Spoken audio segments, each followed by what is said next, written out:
هلا Soomaaliyeey message-kan wuxuu ku socdaa laba arrimood baan uga dan leeyahay horta mid wuxuu ku socdaa naag xun oo dhilla ah oo inay dadka ku dhaga hadasho aad iyo aad oo la yiri waa dhulbaxanti oo sharmuuta ah oo gabadh yar xun ah oo daayarada leh halkii waji shimbira leh horta first of all maalin horena naagtaasu waxay sheegaysay oo laga sheegay horta anigu adaad sharmuutoy anigu horta 100% Soomaali baa diinta Ilaahay baan ku dhaartay 100% anigu Soomaali dhigay waa Soomaali maanta DNA-daada adigu baad anigu tayda waan baaray horta waxaan isu maleynay European inay dhiig ugu jiro laakiin ma ihi laakiin mar baan ku sheegayaa ina dadka aflagaaday Soomaalida maalin horena Soomaalida qaar baa yuhuud lahayd waan ogahay meeshad ku dhaga hadlaysi waana la ii sheega garaadada inaad iska dhigto oo aad garaadada reer Cali Gari iska dhigto laakiin dhilayahay waxa weeye garaadada reer Cali Gari ayaa isaka ku soo dirata midda kale waxa ku sheegaya horta waxaan ku arkay shalay waxa la ii sheegay inaad halka aad ka hadlayso lahayd aad maanta ku halqabsatay wiilka habar gidir diray Saraaj page maaha baybarna maaha bacna yaa page ah yaa page baastaradii hay qof Soomaaliya page ma jira agaratay waxa meeshaas haystaa ma isleynaya maalba tukun raq iyo maalba isku leynay waa Soomaaliye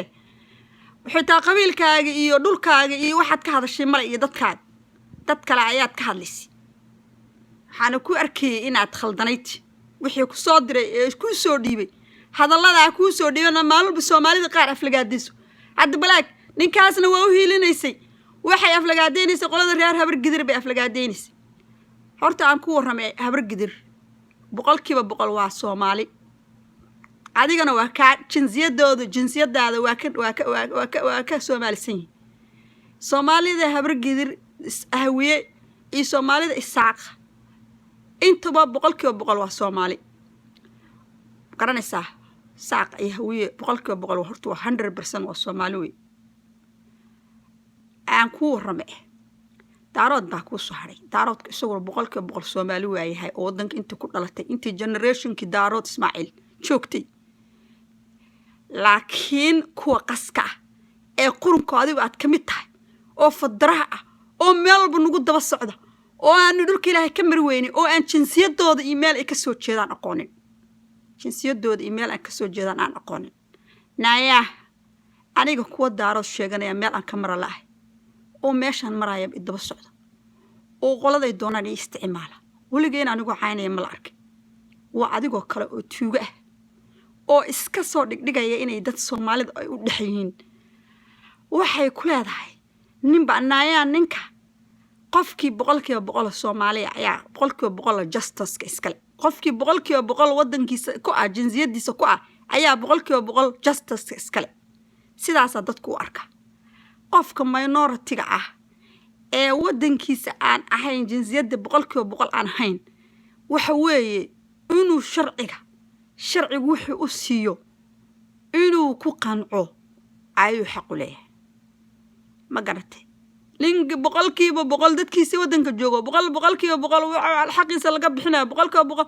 waxa weeye abaayo bad baadan lahayn baad ku jirtaa bad aadan lahayn ayaad ku jirtaa naagta maanta u kala heelisay habar gidir iyo u kala heelisay baa tahay ee reer kale gabaryahay waxba ku sheegaya badan lahayn baa ku jirta sharciga asaga waa sharciga ayaga dadkaanu dadkii maanta magaca qabiilka Siraaji ma ihid maanta qabiilka habar gidir ma ihid laba qabiil oo Soomaaliyeed bad u kala heelisay qabyaalada lagu sheegayo oo lacag baad ku cuntay lacag inta lagu siiyay adiga oo kale waa in Soomaali laga qabto horta adiga maanta qabiilka habar gidir baad u giftay waxaad u kala heelisay laba qolo ama laba qaybood oo Soomaaliyeed baad u kala heelisay